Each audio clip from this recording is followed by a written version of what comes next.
Namo Myoho Renge Kyo. Hello, friends. Hi, everyone. Now, as you'll remember, we are in a section. I say a section because Nichiren talks about this in several goshos. But certainly in the opening of the eyes, he makes a very, very distinct point about this. And before I get into it, just to plant this seed in your mind as we read through these, you'll remember that one of the things Shakyamuni Buddha taught in his lifetime of teachings, as he went on, he spoke about future times regarding the teaching of Buddhism and the Lotus Sutra in particular, and that as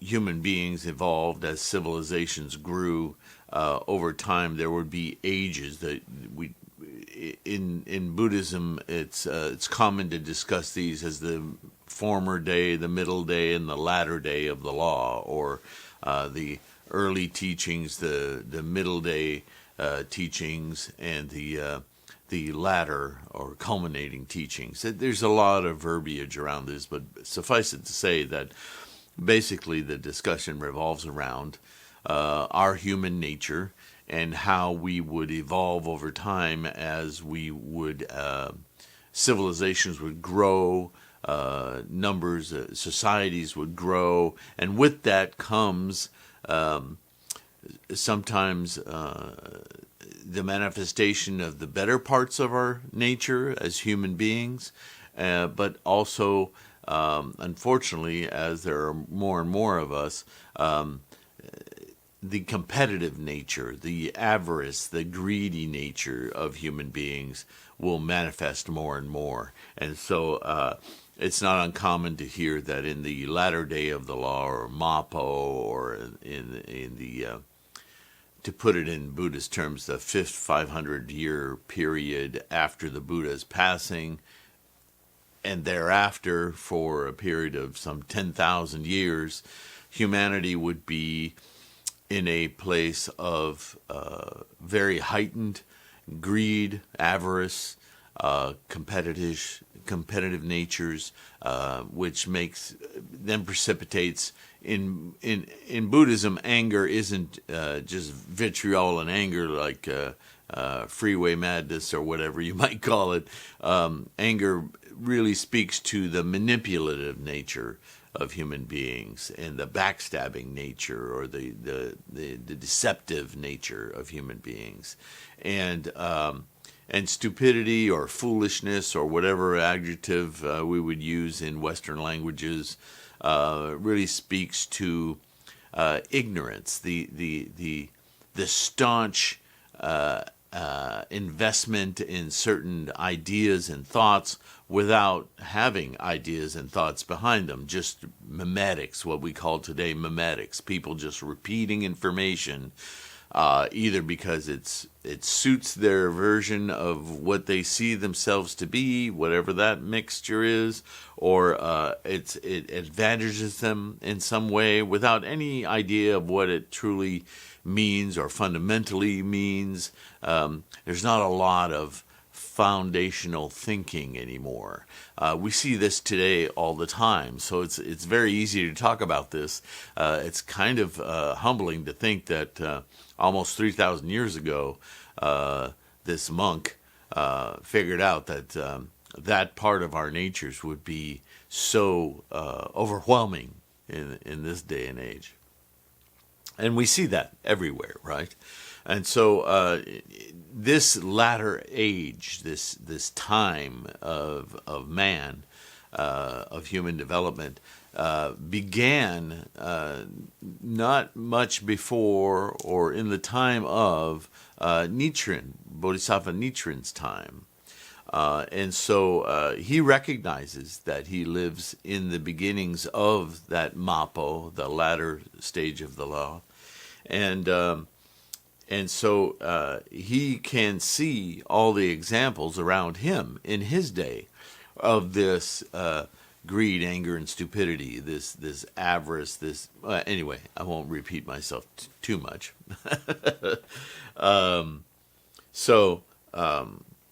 He speaks about it a lot because his students... pardon me. I don't know what that was. His students are having to deal in their everyday life with this... for them, it's kind of a shift from what their parents knew or their grandparents knew, because they're in the midst of this transition. Remember, Nichiren's time was the early days of the shogunate. The samurai had risen to power and had taken over from what was really emperors and kingdoms and that kind of things. And the shogunate, the samurai, took over with this rule of law sort of thing that was right through might. And so a lot of favorable positions, who you knew and what you knew, shifted to who was more advantaged and who had the power over you financially, property-wise, weapon-wise, the associations that they had. If you were if you were a samurai, that was one thing. If you were a friend or family of a samurai, you had privileges that the common folk and other people would not have. It was just that way, right? Whereas before that, the serfdom was much broader. The samurai kind of put this middle management layer into place that took over, and their ruling was in some ways much harsher than what the people had known before, and it put the people in a place of competition amongst themselves as well. More so than, I mean, we've always had that, but what I'm saying is this was really, what's the word I want to use, augmented in this latter age. And if you can think of it in terms of what we're dealing with in the world today, with the rise of authoritarian fascism in all over the world, and dictators and leaders who are leaders in position because of their power, military power, and their power to control large masses of people and wealth. Remember that I'm not just talking about the presidents and the dictators per se, but I'm also talking about the people who are really kind of running the world these days, are national corporations, right? Their money is their power, and their influence manipulates those puppet dictators and leaders and presidents all over the world. And we're seeing that it's almost daily, without editing, they don't even try to disguise it anymore. It is what it is. So in many ways, we are living in our own kind of shogunate. And you Japanese historians out there who would take issue with what I'm saying, just go along with my analogy. I think you'll see that it tracks with what I'm trying to explain about Buddhism and Nichiren here. In Opening of the Eyes, Nichiren is going to spend a good bit of time defining why and how these, not so much the why, but the how of these other schools of Buddhism and thinking and rulers in general, because he uses stories of the past as well as the current administrations in his lifetime to demonstrate how we can easily be fooled. We can easily be taken by people who seem to be in authority, who seem to justify their authority, and espouse things that we then because of our human nature, will simply mimetically repeat or inculcate into our lives without question. And if there's something that goes all the way back to Shakyamuni that I want you to keep in mind is that Shakyamuni was never a teacher that said that there was, let me say that differently. The scholarship of Buddhism, from Shakyamuni through Nagarjuna, Vasubandhu, so on and so forth, all the way to Nichiren and today, is that there is one method and one method only to attain your Buddhahood. And that is your method. And so this gets lost in translation a lot, especially in the earlier teachings, when it's easy to seize upon all of these different methodologies, how you sit, how you breathe, how you meditate, how you run your life. Yes, all of those are part of Buddhism, but they're stepping stones for you to understand the greater lesson here, and that is that you must litmus test everything for yourself. Your particular veils of understanding, your experience of the world is uniquely yours. It may be very similar to others, and that's useful in teaching and guiding others. But in attaining your own Buddha nature, your own Buddha mind, your enlightenment, your awakening, this is all on you. This is yours to have. It's already there. The only reason you're not experiencing it at the moment is because of all these veils of misunderstanding in the way. So teachers can position themselves to help you and to guide you in how to disassemble these veils so that you can find your own path through those veils to your awakening, your Buddha nature.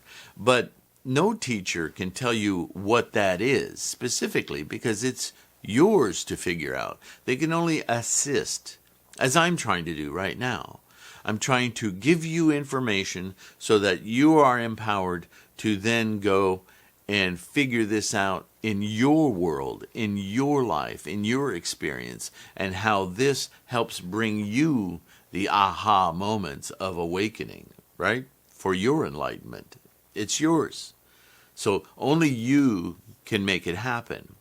All I can do is assist you, buoy you up through the process, give you some encouragement when you're running through hard times and this is difficult. These are points of vulnerability, though, and this is where somebody who's an opportunist can take advantage of you and start to sway you toward a way they want you to think. This is what only you can be aware of, and this is the great lesson, right? This is not to get bowled over by other people's schemes and possible answers, but look for teachers who will provide you with inspiration and methodologies for you to find your answers, because those are the precious ones. So, in Nichiren's time, a lot of, and for many, even today I could draw analogies, but the influence of people. I mean, Buddhism is all about influence, how we influence our own minds, right? Let alone the influence of others, because they influence our perceptions. And we don't want that. We want information. We want people to give us their experience. But we need to see that experience with the eye of seeing through it so that we can inculcate our own experience of that. Don't tell me that tastes good. Tell me you find it to taste good and you offer it to me to get my judgment of whether I think it tastes good or not. But if I taste it and it doesn't taste good to me, I shouldn't feel in any way in my own mind that I have to tell you, yeah, that's good, and then turn away from you with all of the attendant baloney that goes on with that, right? I need to know for myself that this is good tasting and that I like to drink it, eat it, whatever, right? So in the same way, we have to treat thoughts, information, any other influences that come to us. We have to judge for ourselves, look deeply within ourselves in our own experience to validate or invalidate something. Now, if you invalidate something for your own experience, that does not mean that it is invalid totally. It may be valid for somebody else's experience, and this is also part of that same great lesson. This is where we can find a path to Buddhist compassion, to understanding that for others, some things which are distasteful or do not work well for us may work for others. We have to be conscious that there are pitfalls sometimes with those things. We can't be too generous with our thoughts and say, well, for that person, doing that behavior works for them. Well, you can't. That's just a write-off. That's irresponsible. Because if that behavior causes harm to others or harm to themselves, then they simply don't understand that that behavior isn't conducive for their advancement, their health, their life, right? So it's not a magic wand, in other words. Buddhism requires a great amount of criticality, critical thinking. We have to really analyze things down to the root. It's work. It's not easy. So the first place to focus on that is ourselves, right? This is the practice of Buddhism. Is if I can dissect my own mind and the way that I work in the world and the way that my experiences influence me positively or negatively, and I work that out, I will then have a perceptive ability that will help me to greatly better understand the world around me. This is awakening, right? This is part of Buddhist method. As we awaken, we then can, with grace and with deep understanding, influence others in a way that promotes them toward that same kind of inner search. This is the Buddhist compassion, all right? So, understanding all of that, and now that I've taken up all this time, we're now going to dive back into the opening of the eyes with this in mind, so that you understand that this is the exercise that Nichiren is going through with the people of his time and saying, look, this is what's happening around you. Don't be misled. Look for yourself. Look, here's proof in all of the writings that go back thousands of years. Here I can quote this and this and this, and he's helping his students understand how they either are being misled or why there are those elements that are misleading, because they can be tempting, correct?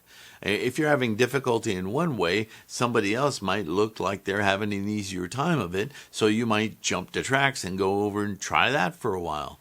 And maybe that's your path, but Nichiren is trying to negate that, because what that does is make things longer, make things take longer for you if you don't stick to a true path that is built upon your deep understanding and overcoming those obstacles of understanding, rather than acquiescing to some easy fix that it might be on offer elsewhere.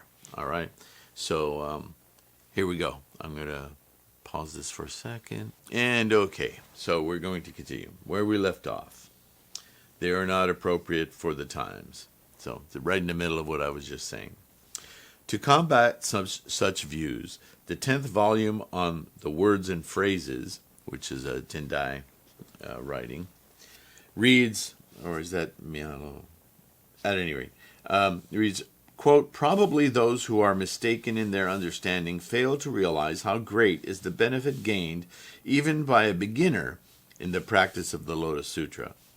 They assume that benefit is reserved for those who are far advanced in practice and disparage beginners. Therefore, the sutra here demonstrates its power by revealing that practice is shallow, but the benefit that results is profound indeed. So this is a reference. Actually, it's from the great teacher Dengyo, as I read the next paragraph, that when we first start to practice Lotus Sutra Buddhism and chanting Daimoku, people call it new member benefit or whatever. You've probably heard different things. When you first start to practice, things in your life seem to change rapidly. That's because we're accustomed to the same old doldrums of our minds, our veils of understanding. And when something, well, not just anything, but when you do anything new, when you buy a new stereo, when you buy a new video camera, when you buy a new television, when you when you experience something new, doors of perceptions are opened, right? And it's always exciting at first. When you start practicing the Lotus Sutra, that excitement comes with conspicuous benefits. Things seem to obviously change in your life. Your relationships with others, your opportunities change. It's not materialistic, although it may seem that way at first, because that's a limitation of our own understanding, right? But what's truly changing is karmic. It's the way that you interact with your environment and your world. And Daimoku cleanses that lens with your Buddha mind. You just, when you're first starting, don't really understand that that's what's happening. You just see benefit, quote unquote, and it's great.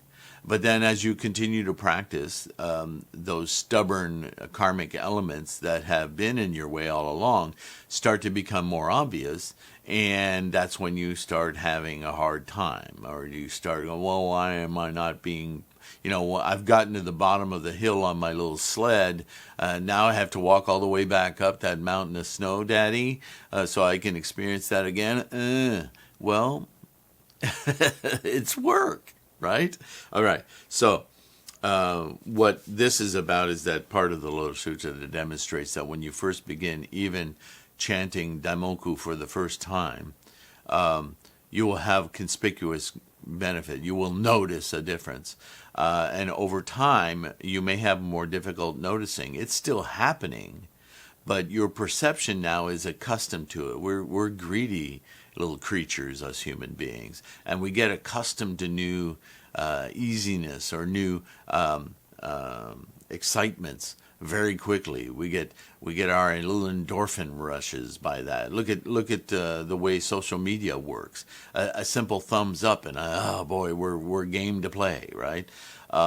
This is how the human being works. So we have to be conscious that we're doing that, and in being conscious of that, we can know to persevere, because ultimately the rewards will be much greater.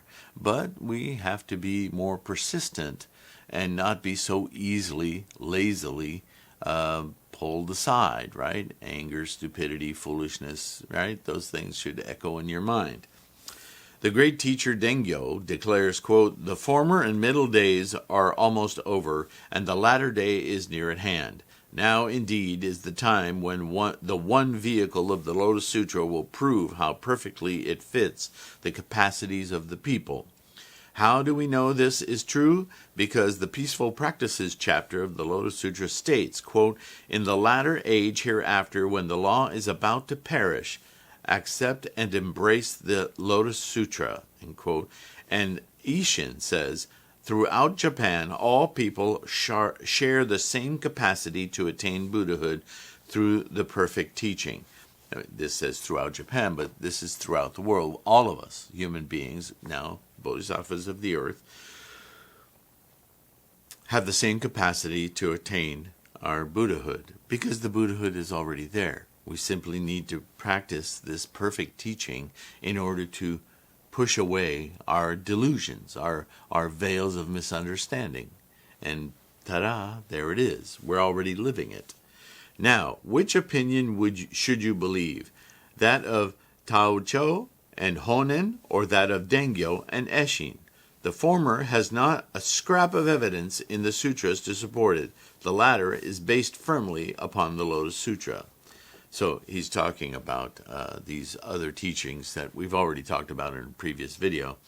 who were misleading and pushing the Lotus Sutra down to a not so valuable place, while they pursue an agenda that suits their needs and preaching their version, if you will, of how to be an arhat, how to become enlightened, right? Moreover, the great teacher Dengyo of Mount Hei is, for all priests throughout Japan, the master of ordination into the priesthood. How could any priests turn their hearts toward a person like Honen, who is possessed by the heavenly devil, and reject the great teacher Dengyo, the master of ordination? If Honen was a truly wise man, why did he not, in his Nembutsu chosen above all, mention the passages of explanation by Dengyo and Eshin such as I have quoted above, and resolve the contradiction? You'll remember that Nembutsu practice are all those branches that chant Amida Buddha's name, as though chanting that name will somehow enter you into I want to say this right now, this golden land, right? It's one of it's not the Three Land Sutras, but it's along those lines, that the Amida Buddha heaven is, you gain entrance to that land through chanting that Buddha's name. But as we know from the Lotus and all of the Buddha's teachings, Amida Buddha is a conjuring of Shakyamuni Buddha.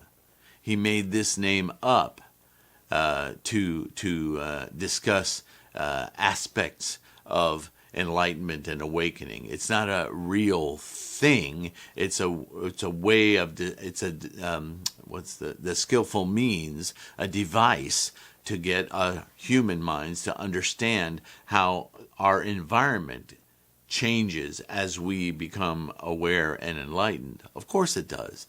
As we understand how our mind works better, everything we see around us changes. Well, it doesn't physically change, but in our mind it changes because we see, understand, smell, taste, hear differently with our perceptive filters cleansed.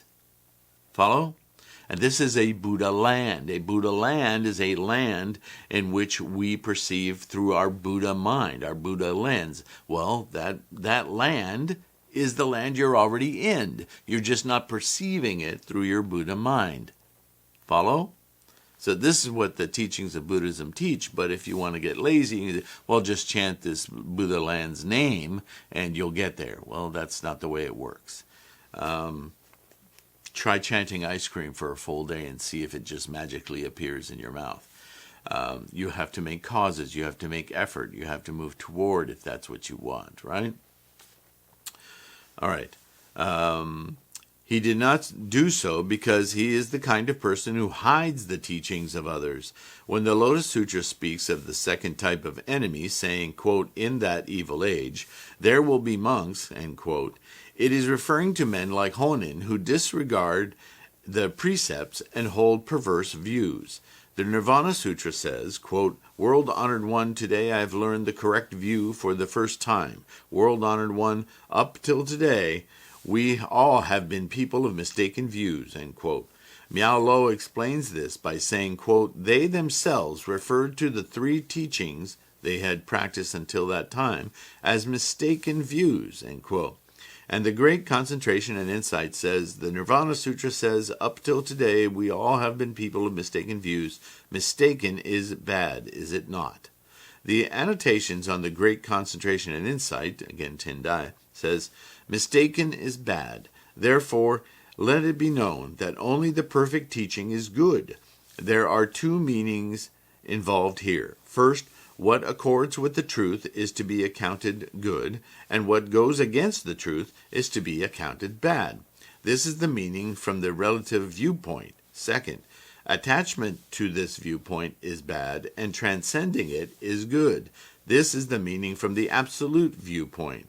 From both the relative and absolute viewpoints, we should abandon all that is bad. To be attracted to the perfect teachings, to be attached to the perfect teaching is bad. And to be attached to the other three teachings is, of course, even worse. So this is a subtlety now. Nichiren wants you to understand, and once again, this is going back to something I was trying to explain earlier, that even in your practice of the Lotus Sutra, in chanting Daimoku, if your chanting on your study becomes some kind of a rote activity that you treat almost like a punishment, like, oh, I have to do this again. Let me slog through it. There is a possibility of a kernel of enlightenment that will grant you. It will happen. I myself have forced myself in times when I felt just down in the mouth and not good about anything. Said, look, I need to go read a Gosho. I need to read a sutra. I need to go reread something.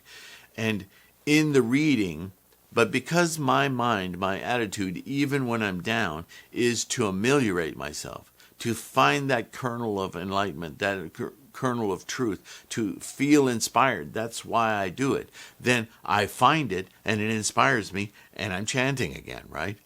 But what Nichiren is saying is if you're just slogging, going through things like, oh, let me go mumble through, some Gangyo or some, and not really pay attention, with no ichin and with no resolve to actually get an answer, to find that kernel of truth that I need to move me through the next. If you don't have that determination, that's a resolute mind, right?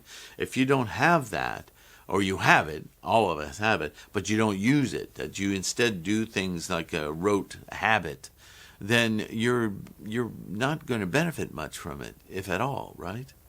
So this is what he's saying is attachment is this idea that because I have a Gohanzen, I'm enlightened. Because I've read the Lotus Sutra, then I'm a Buddha, or I'm a Bodhisattva, or I'm enlightened. No, that's a misperception bred of attachment. If you always feel like you're striving toward, then you're not attached, are you?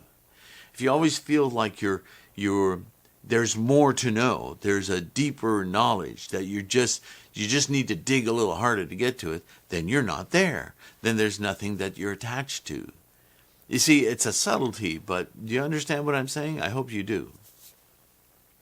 So this is what Nichiren is talking about here, is that not only is attachment a problem, but certainly if you're attached to things that are inferior, you're way off. It's going to be really hard for you to get back to your enlightenment, your Buddha nature, right? It's all about getting rid of these obstacles and these misperceptions. So I'll read one more, and then I think we'll be out of time for today. The goods and evils of non-Buddhist creeds, when compared with the Hinayana Sutras, all represent a bad way.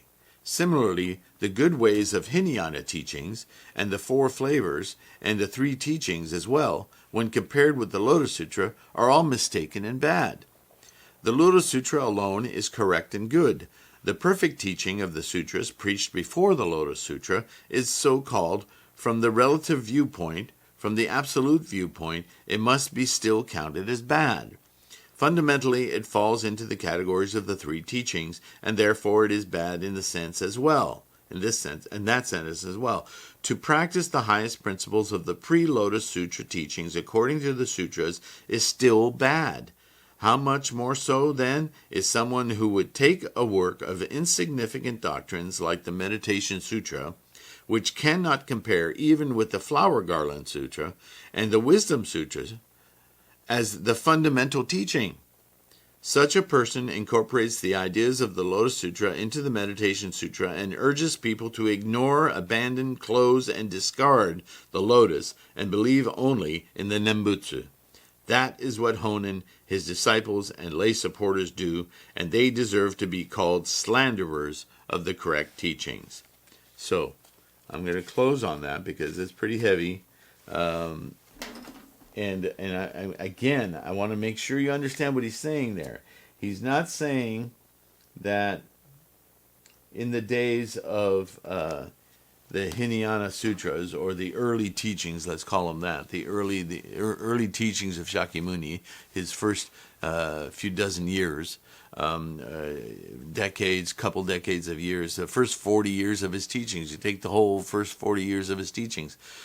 They were all very valuable at the time because they were new, they were important, they were stepping stones, they were opening the minds, right? It's like saying, when I learned how to count numbers, or when I learned the alphabet, it was amazing, and it gave me access to so much more knowledge, right? Those were super valuable teachings.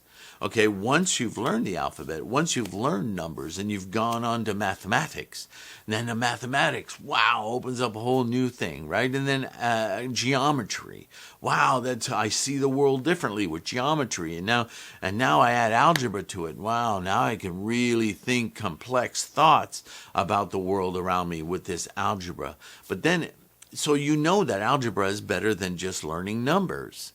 Right? It just intrinsically has more value. It does so much more for your perceptive capacities. And now somebody comes along and says, no, algebra, yeah, that's just about numbers. All you need to know is numbers, 1 through 10, and then you know how to count money, and you know how to pay me money. And that's all you need to know is numbers. That's the way to enlightenment. That's the way to your greater life. Well, that falls dismally short, doesn't it? But that's not because the numbers are bad. That's not because the number teachings are bad. That's because they've lost their relevance. They're early teachings. They were good at the time, but they are no longer useful. Their only practicality is in getting you to algebra or whatever more advanced mathematics you want to go. Maybe you're a quantum theorist, so there you are. Right? Mathematics for you is just a language of expression for what you're now seeing and exploring that you couldn't even imagine when you were just learning about multiplication and division, right?